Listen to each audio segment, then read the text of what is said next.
Yan mga amigo. Yan mahangin. Pero dito kung tutusin mga amigo sa ilog, hindi masyadong ramdam talaga ito. At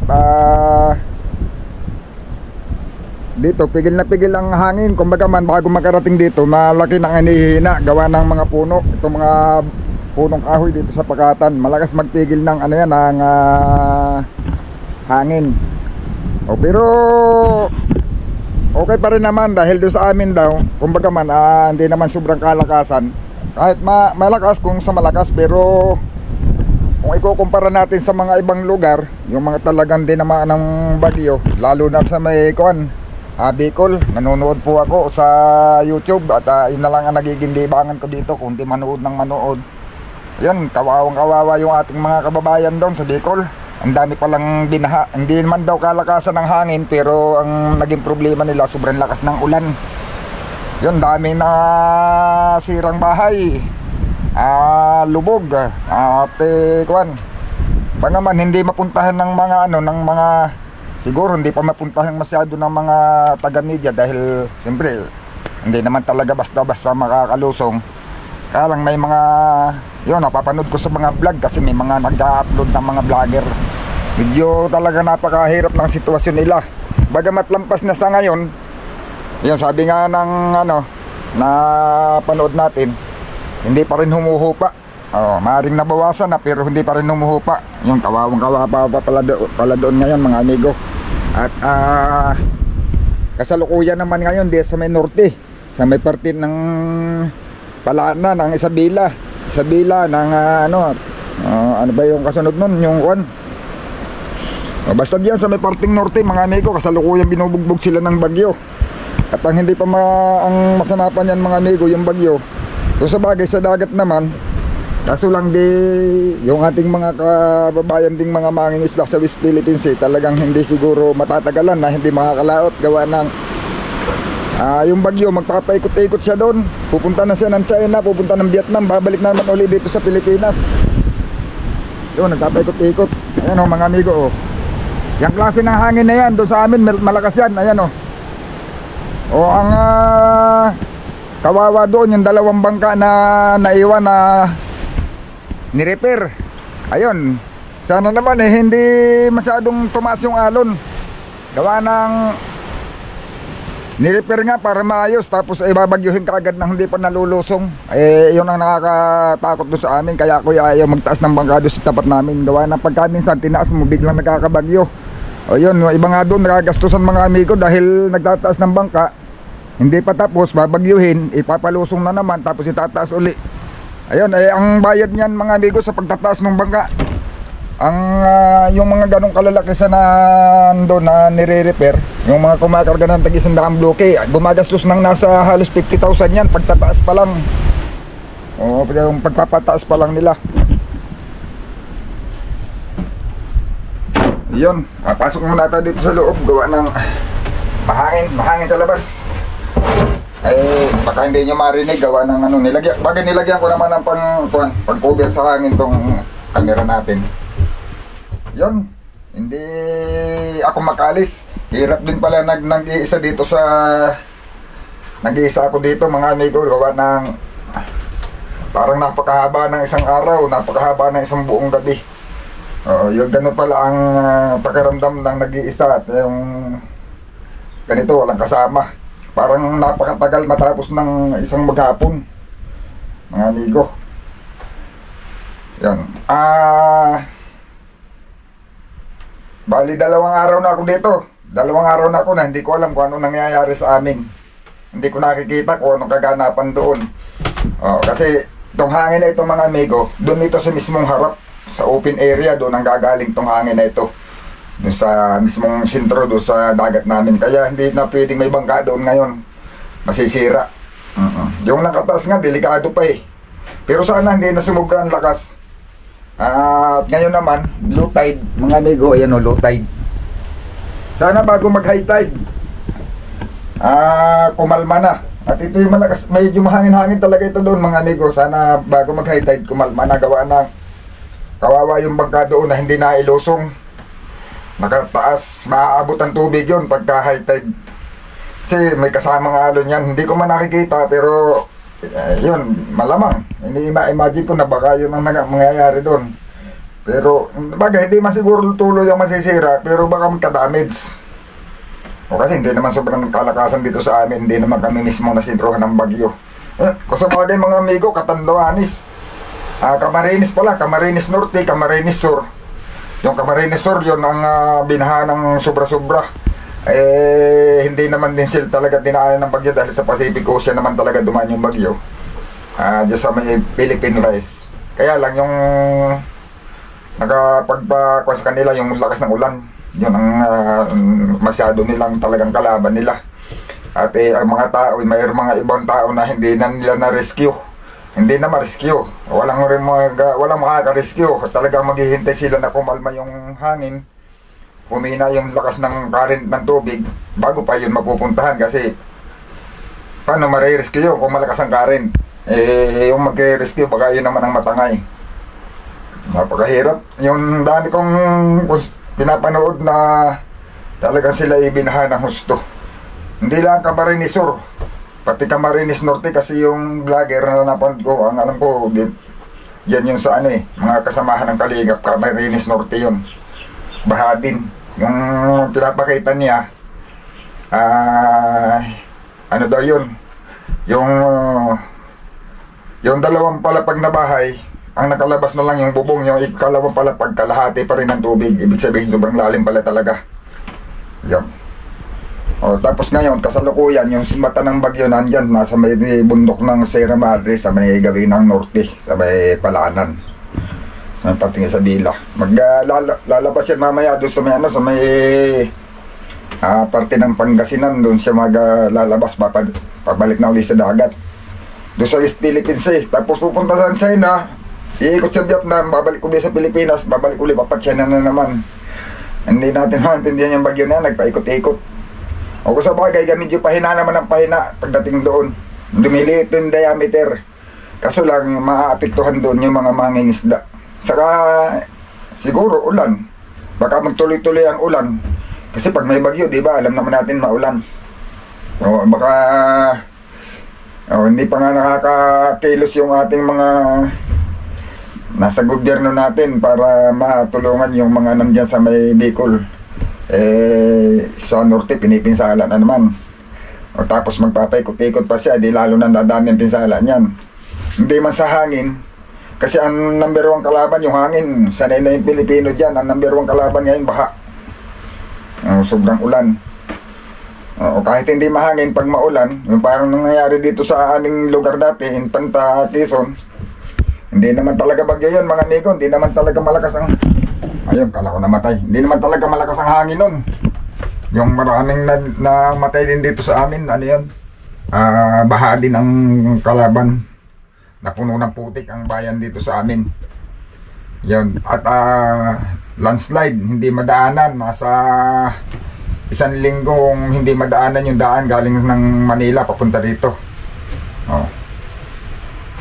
Yun, talagang hindi pa natin alam yung iba pang mangyayari. Gawa ng hindi pa naman talaga tapos. Yun, nung bagyo mga amigo. Sobrang laki kasi nung diameter. Hindi naman sobrang lakas ng hangin, kung sa lakas lang. Ang problema, malaki yung nasasakop niya. Hindi ako nakakapanood ng balita. Hindi ako nakakapakinig. Wala akong ultimo transistor dito na magagamit para makinig ng balita. Yun, nagtitingin lang tayo sa windy mga amigo. Ayun. Nagtatanong pa nga sa akin ano daw yung ginagamit ko. Ito mga amigo, pagka mga 3-4 na araw, accurate ba ito? Hindi naman ito yan yung windy na yan. Ayan nandyan, kasalukuyan yung bagyo. Ayan, dito natin. Ayun, kasalukuyan siya dyan sa may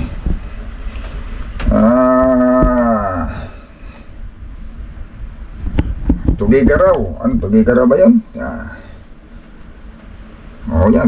Sa may Santiago.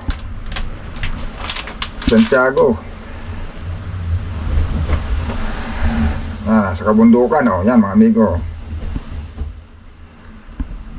Yan. Lalabas yan ng ang Gadon. Sambayang Gadon na yan.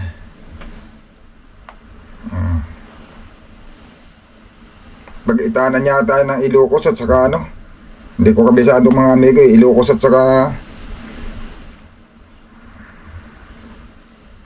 basta diyan sa may gadon, Ilocos yata yan, Ilocos. Ayan, diyan siya. Tapos punta na siya ng dagat, palitin natin ganyan para makita natin lahat yung dadaanan. Naku, napaka ano nitong bagyan to. Ayan o. Yan. Pupunta na siya ng yan, pa China. Yan, iikot siya sa may Vietnam. Tindi itong bagyo to mga amigo Ngayon lang nangyari may ganitong bagyo. Yan, iikot. Tapos, yan. Babalik na naman siya sa Pilipinas. Lumiit yung diameter pero hindi pa rin mahina yan mga amigo. Diameter lang yan yung lumiit. Ayan, kitang-kita naman kung gano'ng kabilis ang ikot. Yan. Tapos babalik na naman uli siya papunta ng yan, papunta uli ng China. Ng Vietnam. Yan, Vietnam. Tapos hindi natin alam kasi yun ang pinakadulo na pinakalas ng weather. Pizza 2. Nasa may Vietnam uli siya. Hindi natin alam, sana hindi na bumalik uli, di na siya matunaw. Kasi baka pagbabalik na naman ng Pilipinas yan, ako, laking prosesyon na yan. Yun mga amigo.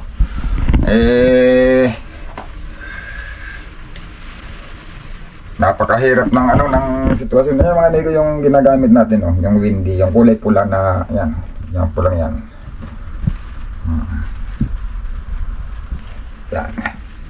Yan din ang pinagbabasihan ko pagka kung kailan ako pupunta dito sa kung kailan pwedeng lumikas ng bangka, kasi nakikita natin yan doon sa mismong location natin kung anong lakas ng hangin, ng alon, nakikita naman. Yun, sana mga amigo, wag naman siya magpalakas na ng masyado ng ulan doon sa dito sa amin, hindi gaano malakas, paambon-ambon lang mga amigo dito sa amin. Ang kawawa talaga Bicol, todo ang ulan daw doon. Dito sa amin ganito lang. Sa may ewan ko lang din sa may gawin ng kabundukan, pero dito sa aming barangay hindi masyado. Hindi baling ang dito lumakas ng ulan mga amigo kasi sa doon sa bundok, kasi pag ang bundok ang lumakas ang ulan, kahit dito sa amin ay ganito, bumabaha talaga. Kasi nung bumaha dito sa amin, hindi din naman kalakasan ng ulan dito sa baba, pero ang Sierra Madre pala, doon pala bumuhos ng napakalakas na ulan, yon kaya nagkaroon ng mataas na baha. Kasi sa bundok talaga, yung bundok ang aakaw ang tubig. Yun. Sobrang nakakainip mga amigo, pero gamag-gamag ganito yung sitwasyon namin. Napakagandang sitwasyon pati ko kukumpara mo sa iba na nangyayari doon sa iba nating mga kababayan. Napakakawawa naman ang kanilang sitwasyon doon. Sana naman mga amigo, yung ating mga nasa gobyerno ay kahit na kung talagang hindi nila maiiwasan, kahit pangsamantala, itigil na muna nila yung kanilang mga pag-away-away doon, o away ba tawag doon, yung pagtatalo-talo nila. Magkaisa na muna para tumulong doon sa ating mga kababayang mga napinsala. Kawawa naman. Kasi hindi lang pinsala ng kabuhayan yan mga amigo yung gutom talaga nila doon, yung hirap na nararamdaman nila. Tapos sipsa pa kung kinabubuhay nila mga pananim mo, ano pa nga anihin nila. Kaya sana yun ang pagtukulan ng pansin yung mga ganyan, para hindi naman doon nila ipakita kung talaga sila concerned sa tao, hindi yung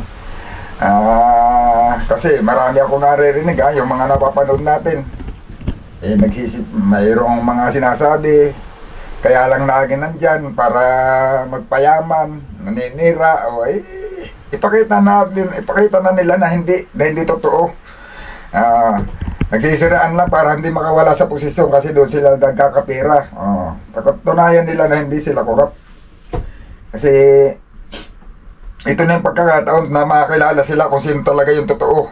Yan. Kasi marami na kailangan ngayon kung sino talaga ang totoong pinaglalaban mga Pilipino. Dito na diyan nila malalaman. Baka nga kaya tayo dinadaanan na ganang krisis kasi dahil dyan. Sana naman tigilan na. Magtulungan na lang, hindi na mag-away, hindi na siraan. Lagi na naman tayong ganyan pagka kung magkakandidatuhan, kawawa yung ating mga kababayan, mga amigo.